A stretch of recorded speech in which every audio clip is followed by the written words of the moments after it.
The Sandlot, Rookie of the Year, Angels in the Outfield. Where did the fun go? Remember the days where we had fun playing sports? Are we over teaching our kids and forcing them to quit playing sports at an early age? Do we have the right balance when it comes to parenting and coaching? We're going to get into this on an all new episode right here on Fighting for Overtime. Fighting for our kids, fighting for them to have fun. Back here on the Fighting for Overtime podcast, I am Coach Tony, and we're going to discuss a very interesting topic this week. It's one that can go several different ways, and that is, are we teaching our kids too much? Are we extending these lessons beyond the fundamentals? It's really a good question. And this comes from one of my favorite people, my man Sean Selsby of the Corner Pub Sports Podcast. You can check them out every Friday night. Sends me a message like a lot of people do about topics and trends within youth sports. And this one in particular reads, the biggest misconception of youth baseball is parents think lessons teach kids. The kids are over-lessoned and the baseball IQ suffers.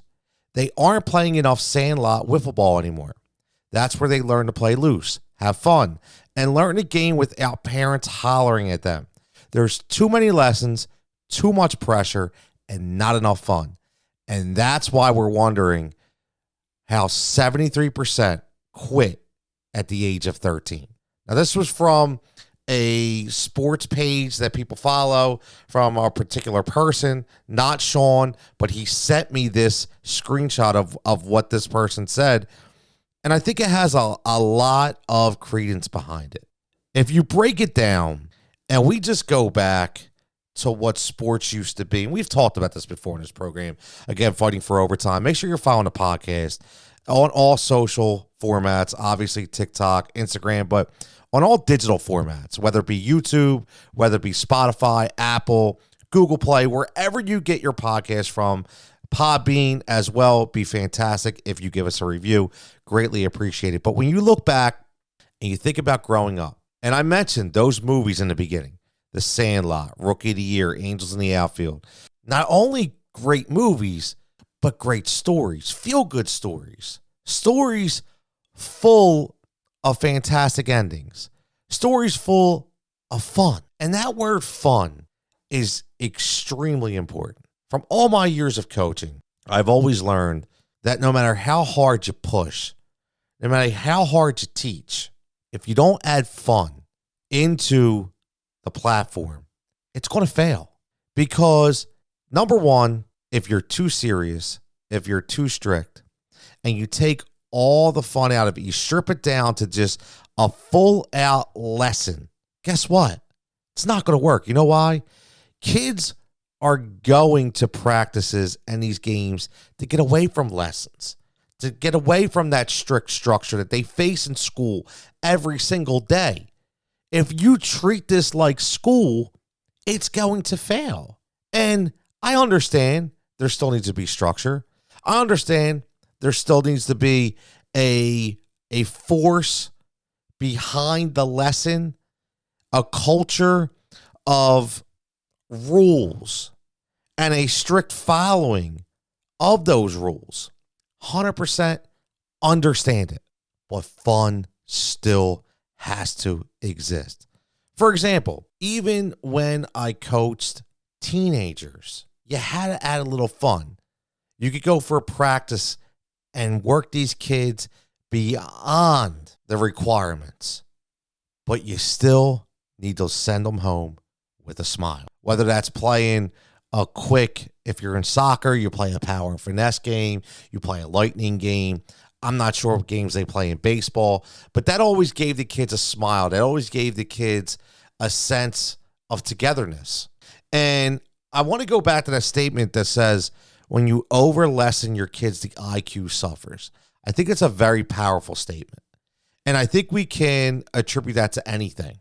Because if you pressure and pressure and pressure enough, you don't learn anymore. Your brain shuts down. The mind needs a break. And you start not listening anymore. which that's when your IQ does suffer. I'll give you an example. This podcast is always going to give you examples, whether it's real life, whether it's about my coaching, whether it's about my family, whether it's about my friends, things that I have lived and things that I have done. And hopefully when you listen to these, if you try these in your everyday life, hopefully they work for you as well. My daughter just passed her boards to become a licensed esthetician. Extremely proud of her. Extremely proud. Worked her ass off. The thing I want to bring up, though, is before she took the test, she went to one of her favorite local establishments and said, I'm going to sit there for 3 to 4 hours, get myself some lunch, put my Spotify on, and just hit the books. Thought about it. You know, that's a lot of time. That's a lot of time to force your brain to cooperate before you take a 105-minute test. So what I did, halfway through, I left the house, went and surprised her, and she said, what's up? I said, look, you need a break. Let's just talk. Not about school, not about grades, not about the test, not about your career. Just let's just have some fun. Laugh a little bit, joke around a little bit for about a half hour. Before you know it, it was an hour. She took a couple more practice tests. I gave her a hug, wished her luck, left. Half hour later, she calls me, says, Dad, I passed. I'm not saying she passed because of that, but what I'm saying is your brain needs to function, but it also needs to have a break. And I think that statement of over-lessening our kids makes their IQ suffer is so powerful because I think it is true. If you force feed them too much, yes, their mind is like a sponge. You're going to hear that all the time. These kids at a young age, their mind's like a sponge. I understand. I think it's one of the biggest cliches in life. I do. I'm 46 years old and my mind is still like a sponge. So I don't really think it has to do with just age. I think it has to do with how much passion, how much energy you have, and how invested you are into whatever lesson you are learning. And when it comes to the lessons, it's all about how you approach those lessons, how you convey those lessons. You need to read the room. You need to read your team. You need to read your players. You have to understand. And this all goes back, and I brought that Sandlot game up because it all goes back to what we used to do as kids. When I was a kid, I used to love going to the park and playing stickball, playing fast pitch, playing bounce pitch, right? Cut down that old Coho hockey stick, tape it up, get the nice yellow wiffle ball bat, stuff it with paper, wrap it with some tape. Man, you could hit the ball a long way. How much fun was that? I looked forward to that. I played baseball, but guess what? Before practice, that's what I did. I went to practice, and I had one coach that I completely would zone out on, because all he did was hammer us and hammer us and hammer us at 10 years old. I got to a point where I was like, look, no matter what I do is right. No matter what I do is not good enough. I'm not having any fun. I don't want to be here. I just want to go back to the tennis court and start hitting bounce pitch again because I was having fun. Now, fast forward a year later, coaches change. Coach has multiple different stations going on within a practice. Very empowering, very positive. Listen, I was not one of the best hitters at all. But guess what? He instilled a confidence into me, and he found some of my biggest flaws and taught me that it's okay to fail as long as you're having fun. Think about that. It's okay to fail as long as you're having fun. You might think, what on God's earth are you talking about? How can you have fun in failure? But you can. You can. Because one of the biggest statements is we always live to fight another day. Hence, fighting for overtime. The podcast name. We always live to fight another day. So why do we have to be so upset with failure? Especially when it comes to youth sports. And I say this because of so many different instances I have seen over the years. Kids that have played for me, kids that have played for other people, and just their total mindset on how they approach as a coach, as a player, and let's not forget, as a parent. Because the parent has a huge role in this. The parent has to not only enforce what the coach is teaching, but also make sure their child understands that there's more to it than just that lesson. I think that's very important. This is a very powerful episode because making sure that these kids have fun. I mean, you heard it, 73% of kids quit before the age of 13. If you listen to the episode prior, we talked about Lexi Thompson, who quit the game of golf at the age of 30 because she was burnt, she was spent. And I think we see that a lot. I have a team right now that I'm done with from a soccer standpoint. They're 16, 17, 18 years old. And most of them, when you ask them, they want to continue to play, they say not really because they've had enough. And that's not a bad thing. See, that's the thing. Everybody thinks that it's such a bad thing if the child decides he doesn't want to play anymore. Everybody thinks why is it a bad thing? I don't understand. Number one, I think it's a revelation because that child is becoming an adult in the sense that he or she is making a life decision. They're adulting in a sense. That's a big deal. We need to applaud that. If your child comes to you and just says, I don't want to play anymore, obviously you're going to ask them why. You're going to say, why don't you want to play anymore? And he or she's going to be like, you know what? I'm not having fun. Okay. And they may go on and have a little more elaborate conversation about it. And that's a big deal because they're growing up. They're learning to listen not only to their head, but their body. They're learning at a young age when it's time to say enough. How many times did we hear football, basketball, hockey, baseball, all different sports? How many times athletes did we hear them say, I'm just not having fun anymore? Think about it. It's powerful. It's a very powerful thing. So if we're force feeding these kids now at a young age and we're continuing to jam these lessons down their throats every single day, 5, 6, 7 days a week, guess what? Their IQ is going to suffer because now they're not going to have the ability to make these decisions. That's so important. So very important. It's one of the biggest lessons I teach my kids, my own kids, not just the kids that I coach. And I think you all can probably feel the same way. Now, you know, I always compare these topics to real life situations. So think about this one. I just talked to somebody that I'm very good friends with and that coaches on a high school level who has told me that they're done. And you know why he said he's done? He's burnt out. After 4 or 5 years, he's burnt out. The commitment is that deep. He loves it. Absolutely loves it. But he's burnt out. And he knows that he's coming to a time where he wants to spend more moments with his immediate family. He kind of wants his life back. Think about that. If you're coaching, whether it be soccer, basketball, baseball, softball, track, on a high school level, you're not all year round, supposedly, but it is an all year round thing. Private workouts, training modules, lesson books, lesson plans, drills, all this stuff has to be done when the season's over. So your mind never shuts off. Again, never shuts off, which in a sense is making you a little dumber because you don't have the ability to breathe. What happens when the brain doesn't get oxygen? It can't breathe. And if the brain can't breathe, what happens? We suffer mentally, our mind.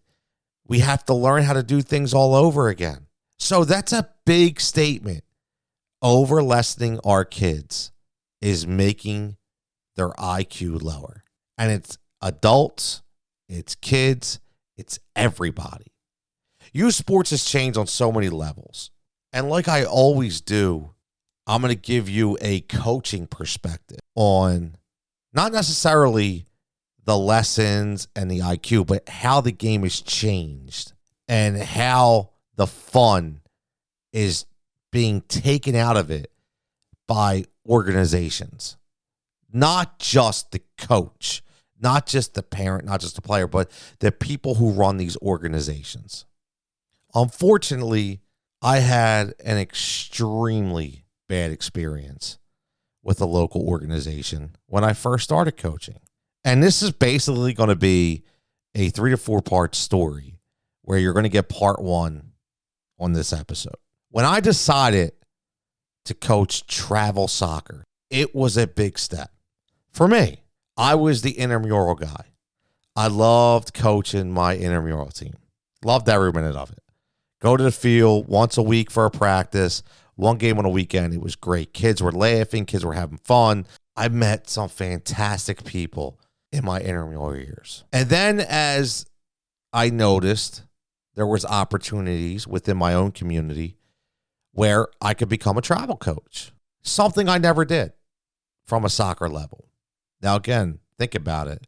We're talking 10 years ago. I'll tell you what, I never understood why it was that deep. Now, I'm not talking about a club where you're spending thousands and thousands of dollars, a highly credible and sought after organization. Not talking about any of that.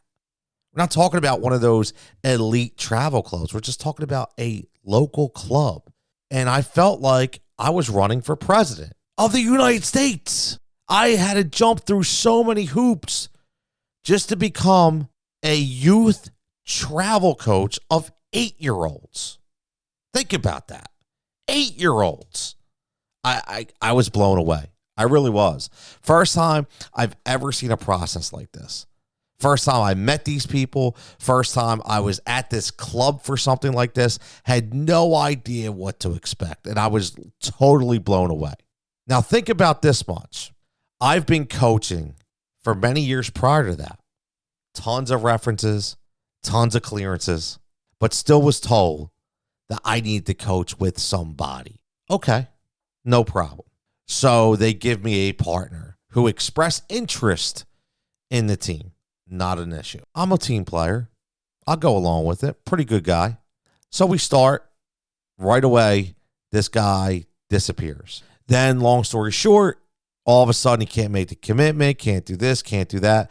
So instead of just saying, hey, Tony, you could just continue on with the team. Oh, no, we had to go through another whole round of interviews, like a cross-examination, like I'm on like Law and Order SVU, just trying to coach a travel team. So I finally get the act of Congress and everything works, and I'm the main guy. Now, here's the moral of the story. My main focus in the beginning was to have fun, but still try to be competitive based on who we were playing.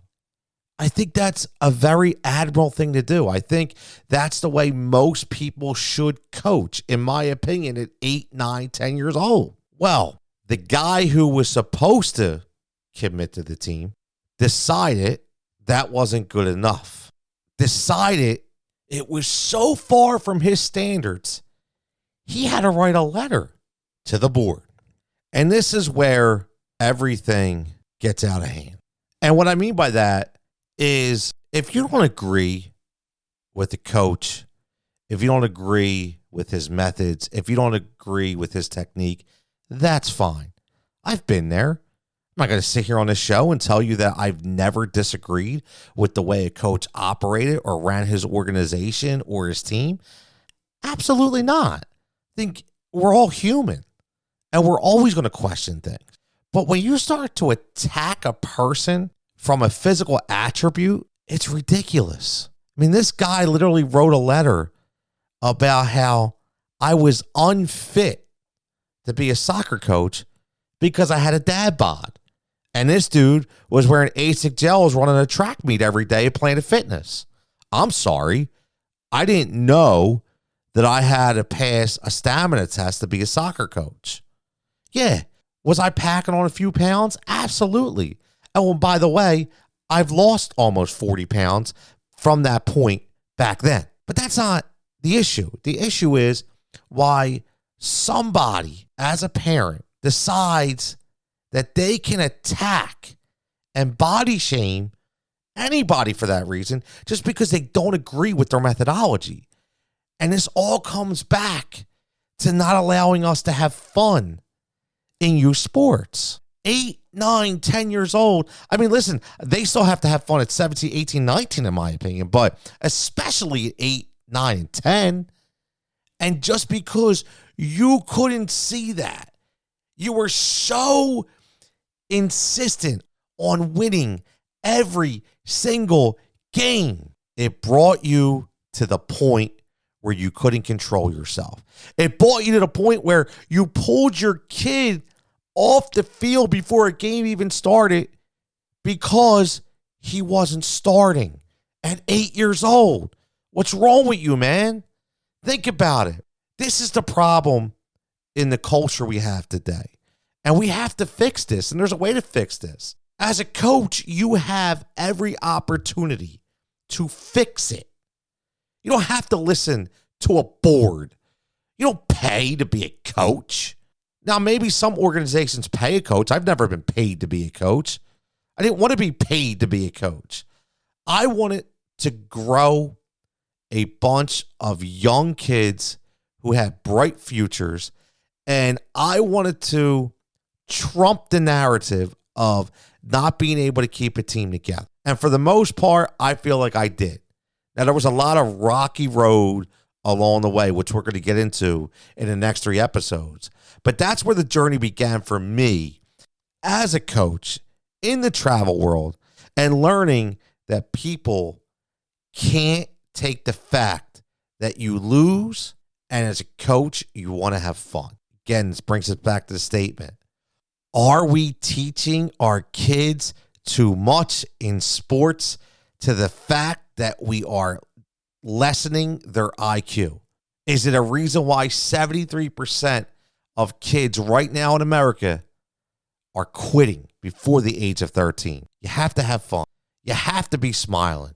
You have to have fun to be invested.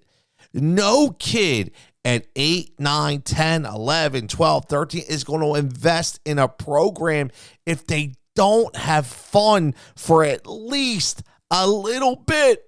Yes, they're going to invest because some people are all about the win. Yes, they're going to invest because they feel like they'll get more playing time if they invest. Nothing wrong with that. There's nothing wrong with that. But if you cannot smile and you cannot have fun and you cannot show that these kids at least one point of your practice plan can open up and be themselves and create relationships and create a bond and create memories and create moments, you will lose as a coach because you will lose your team. And you will suffer going forward because, again, these kids will not buy in. Now, in the next episode, what happens when you try to support a kid from the area by wearing a different color shirt? You will not believe what I went through as a coach at 9 years old. We went up a year at 9 years old, 9 and 10, on a travel team for just trying to wear a different jersey. Again, Coach Tony here, Fighting for Overtime podcast. Make sure you follow us on all social formats and make sure you let your kids have fun. Don't be a part of that 73% that force these kids to quit before the age of 13. Fighting for Overtime is a Rise and React media production. If you're looking to start a podcast, if you're looking to get some direction, hit us up, let us know. We'll help you out there as well. Again, for everybody, enjoy your time, memories and moments, and keep fighting that fight. Continue to fight in overtime to make your kid have the best experience that they can have when it comes to playing youth sports.